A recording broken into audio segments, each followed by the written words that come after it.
Hello, my name is Ria Bales. I'm Managing Director of Bales Partners Consulting, and I am joined today by Mike Sharples, who is CEO of Brand Experiences. Thanks, Ria. Nice to see you again, and looking forward to a discussion about employee experience. There is a direct link, of course, Mike. We know that, don't we, between the employee experience and the customer experience.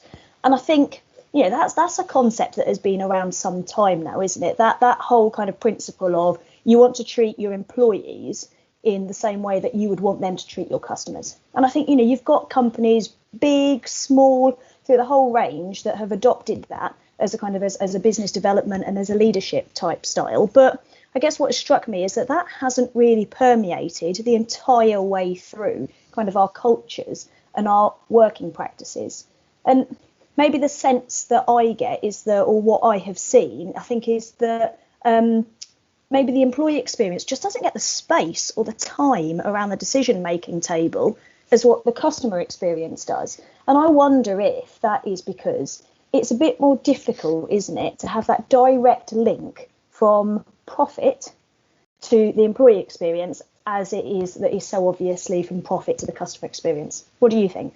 Yeah, no, you kind of preaching to the converted here. It's very, very much, where the whole employee experience opportunity and my passion for employee experience really came out of a conversation I was having with a client who's responsible for employee experience, and we were sat having lunch saying, why can't you get the budget to do what you need to do to really look after your employees when we both know that it's employees that deliver the customer experience, bearing in mind, most of our clients they're not kind of retailers or e-commerce, they tend to be B2B type organizations. So people are fundamental in terms of delivering that service.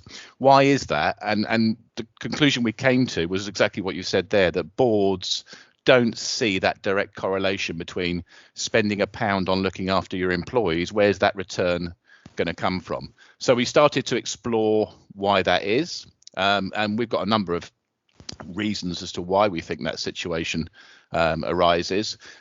It's lots of things. I mean, I think there's a general ego element to winning new customers that is always sort of prevalent in boardrooms as well. Who are the rainmakers that are going out there and bringing the customers in? They get sort of celebrated as successes.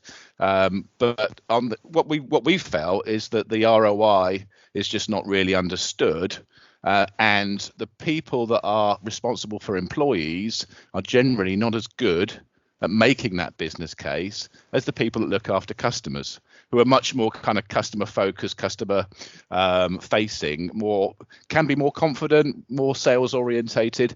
They're more used to presenting ROI type conversations.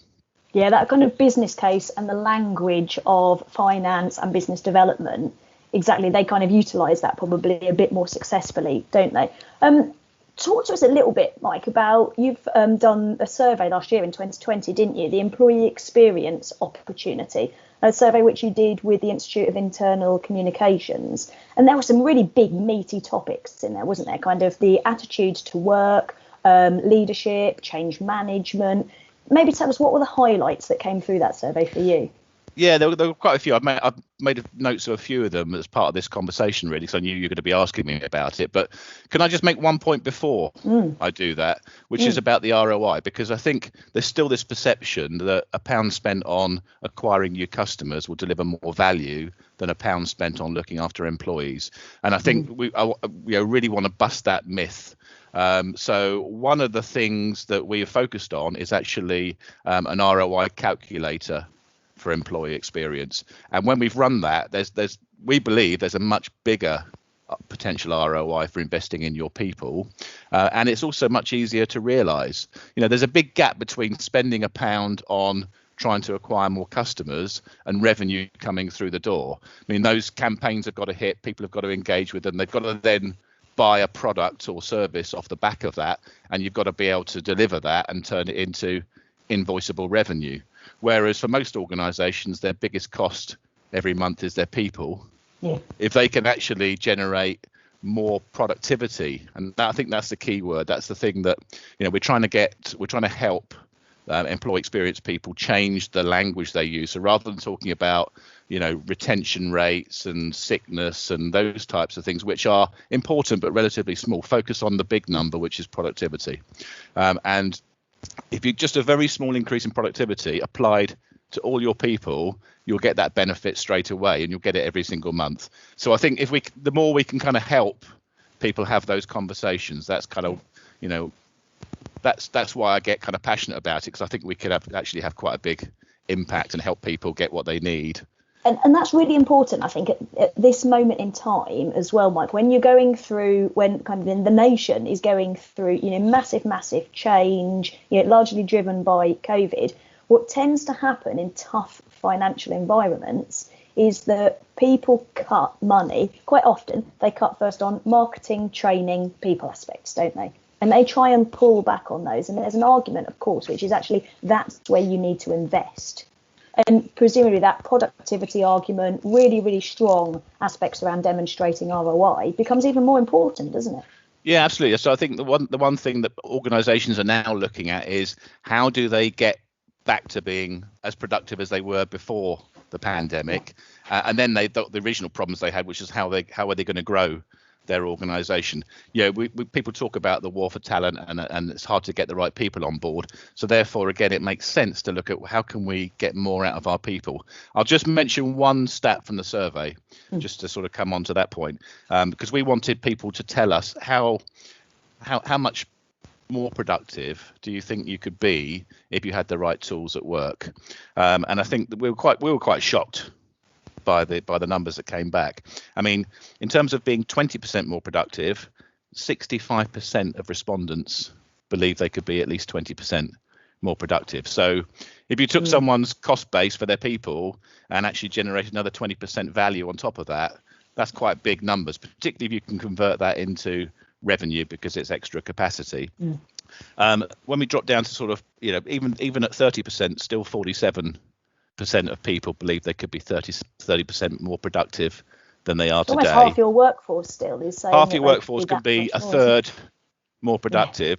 And even when we get down to 50% plus more productive, that's still 20% of people that believe they could achieve that. So there is a massive opportunity there. It's really a question of, how do you get that message across and get the budget released to actually invest in it so you can realize that potential. So I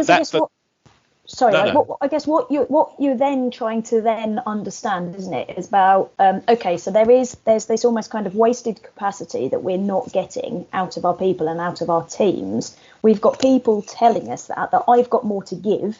You could use me for more. I've got more skills. I've got that kind of productivity that I can shift upwards. I guess then there's a challenge on all of our people managers, isn't there, of actually the skills that our people managers have to really get the best out of everybody. Yeah, so let me bring another couple of stats in then, which obviously sort of support that conversation. So 96% of and we had 2,000 respondents, by the way, so it wasn't a sort of tiny survey of a few people, and they were from all over the world, although around about 60% were from the UK, which obviously is our kind of core market. So 96% believe that the employee experience impacts their productivity. Only 19% didn't think that their organisation valued customers over employees, so they feel like they're the almost the sort of second-class citizens within that equation. And only 47% believe their organisation was even committed to delivering the best possible employee experience. Oh, wow. So there's some really quite sort of damning statistics there, and it maybe explains, one of the other stats which I was quite surprised at was that only 55% actually have confidence in their leaders.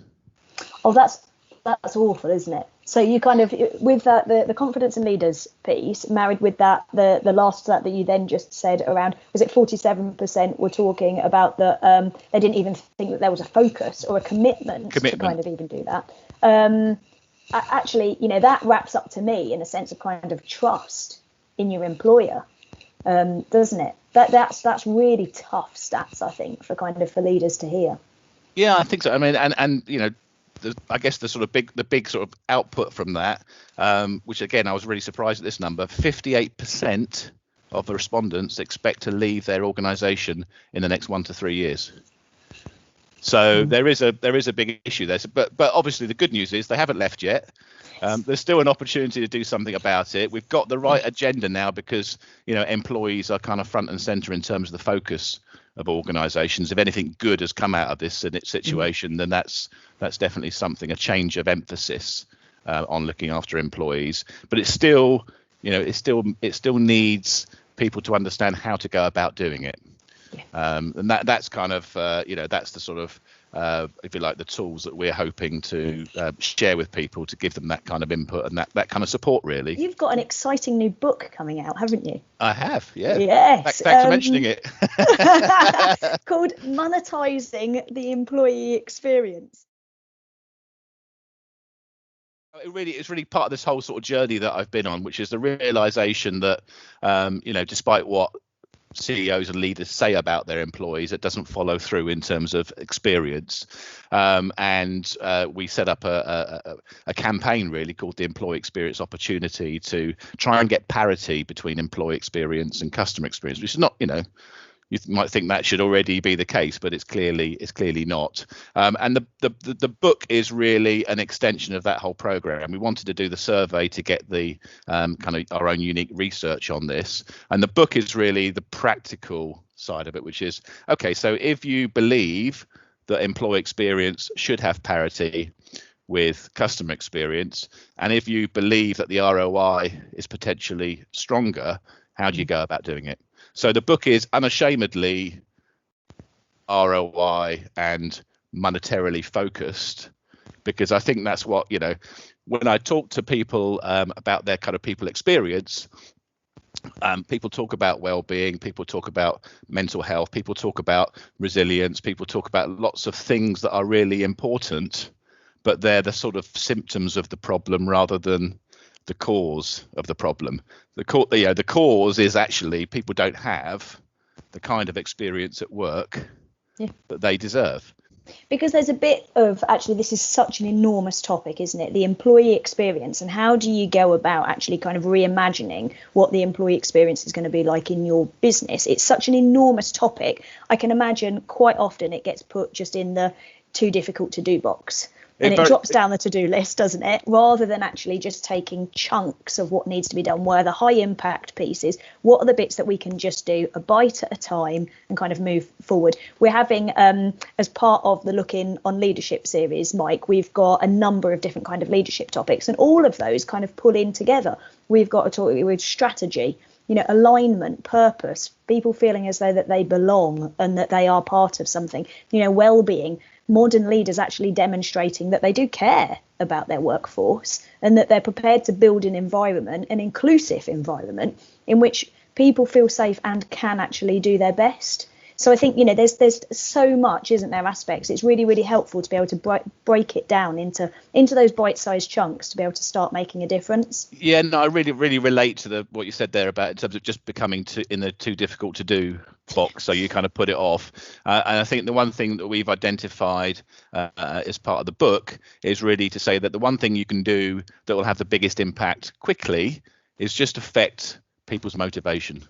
Motivation is one of those things that you can actually have an effect on quite quickly. So you don't even have to do anything. You can just start by stopping listening to what employees need, what their issues are. Just that alone will give you a boost of motivation. And it's just common sense. A more motivated workforce is going to be a happier, less stressed, more resilient, and more productive. Yeah. And on that note, I think that's a really good place for us to stop, Mike. I think it's a big challenge, isn't it, for the modern leader? So I think it's a really good tip for kind of leaders to think about and to kind of and to start thinking about this is how they could make a start on just changing that dial. Yeah, I mean, just one final tip and I'm just going through this process myself, is that I'm changing my title CEO, but it's now going to mean Chief Experience Officer, because I think if you're the leader of an organization, what could be more important than the experience that you deliver to all your stakeholders, and employees are part of that. And I think if CEOs start to think like that, then I think we'll start to see a lot more action happening. Wonderful. Thank you so much. It's been a fabulous conversation and a great start to the day.